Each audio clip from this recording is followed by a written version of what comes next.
Hello student, आप सबका स्वागत है हमारे नए चैनल साइंस सर्किट में।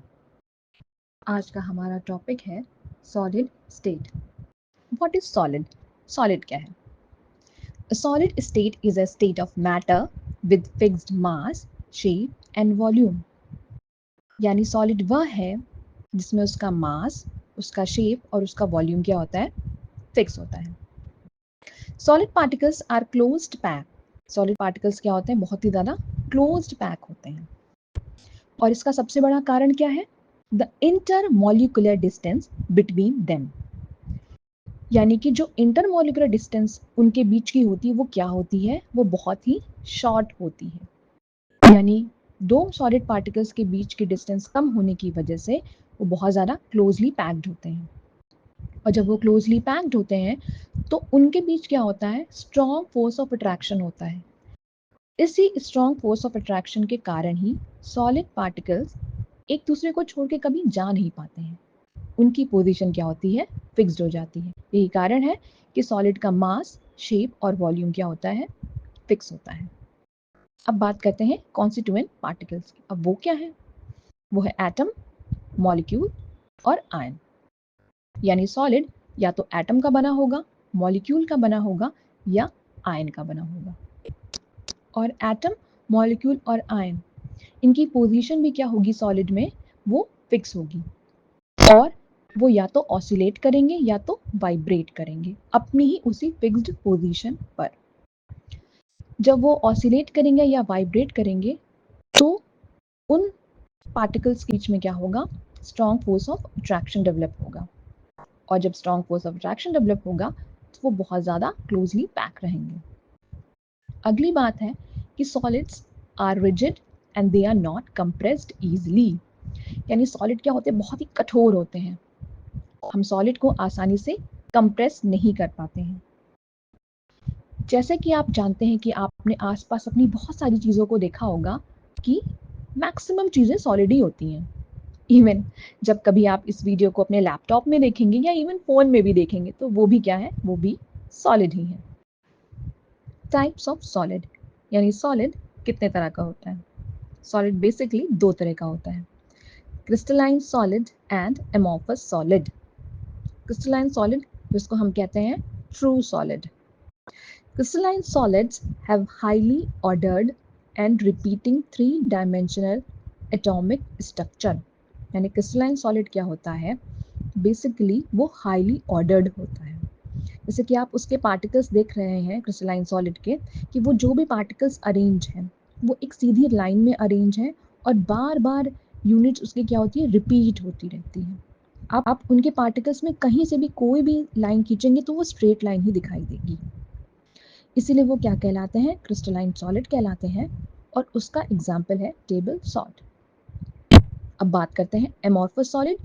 एमॉर्फस सॉलिड को हम स्यूडो सॉलिड भी कहते हैं। स्यूडो सॉलिड का मतलब ये है कि बेसिकली होंगे तो सॉलिड, दिखने में सॉलिड होंगे, पर एक्चुअल में वो क्या होते हैं? वो सॉलिड नहीं होते हैं।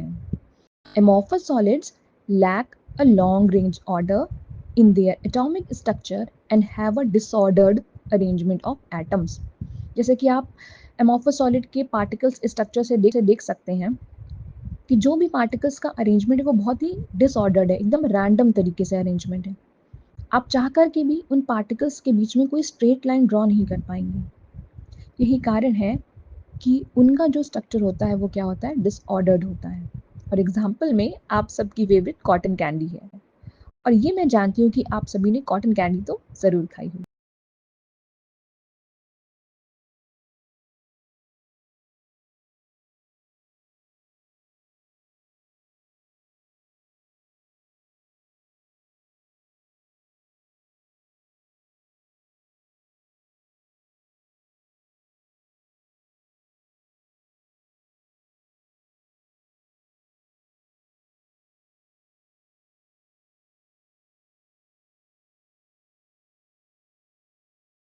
Comparison between crystalline and amorphous solids.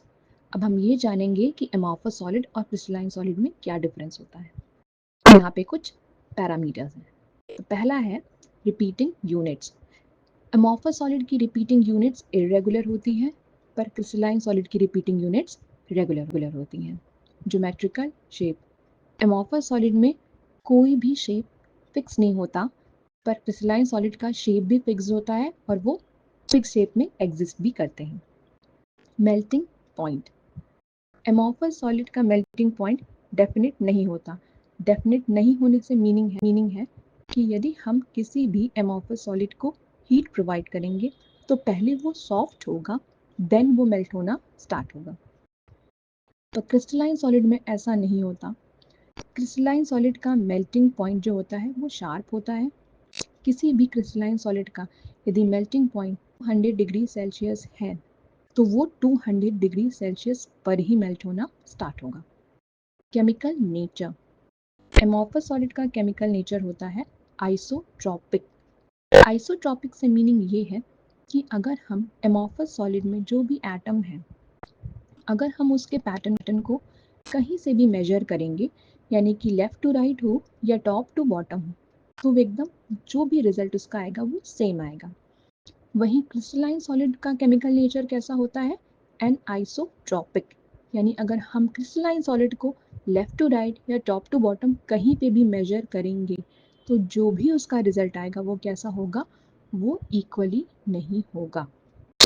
Intermolecular forces, amorphous solid में जो इंटरमॉलिक्यूलर फोर्सेस होंगे वो इक्वली शेयर्ड नहीं होंगे, पर क्रिस्टलाइन सॉलिड में जो इंटरमॉलिक्यूलर फोर्सेस होंगे वो इक्वली शेयर्ड होंगे।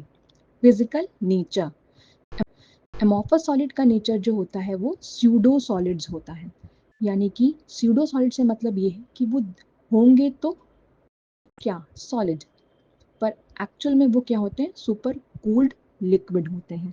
यानी कि जब हम उनको थोड़ा सा भी टेम्परेचर उनका हाई करते हैं तो वो फ्लो करने लग जाते लिक्विड की तरह, पर जो उनका फ्लो पैटर्न होता है वो बहुत ही स्लो होता है, इसीलिए वो क्या कहलाते हैं, स्यूडो सॉलिड्स कहलाते हैं। पर क्रिस्टलाइन सॉलिड कैसे होते हैं, वही एक्चुअल में ट्रू सॉलिड्स होते हैं। Order of symmetry, amorphous solid का जो सिमिट्री है वो कैसी है, अनसिमेट्रिकल है, पर क्रिस्टलाइन सॉलिड की जो सिमिट्री है वो सिमेट्रिकल है। रिजिडिटी, एमॉर्फस सॉलिड जो रिजिडिटी है वो लेस है, पर क्रिस्टलाइन सॉलिड की जो रिजिडिटी है वो मोर है।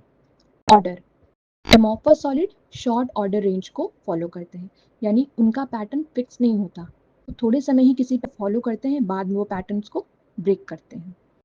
क्रिस्टलाइन सॉलिड कैसा पैटर्न फॉलो करते हैं, लॉन्ग ऑर्डर रेंज, यानी क्रिस्टलाइन सॉलिड का जो पैटर्न एक बार फिक्स हो गया वो बार बार उसी पैटर्न पे चलते रहते हैं। अब एग्जाम्पल की बारी आती है, तो एमॉर्फस सॉलिड के एग्जाम्पल है ग्लास, रबर और प्लास्टिक, और क्रिस्टलाइन सॉलिड का एग्जाम्पल है NaCl, जिसे हम कॉमनली टेबल सॉल्ट भी कहते हैं, मेटल्स और quartz. Thank you for watching my video. Please do like, share and subscribe my channel.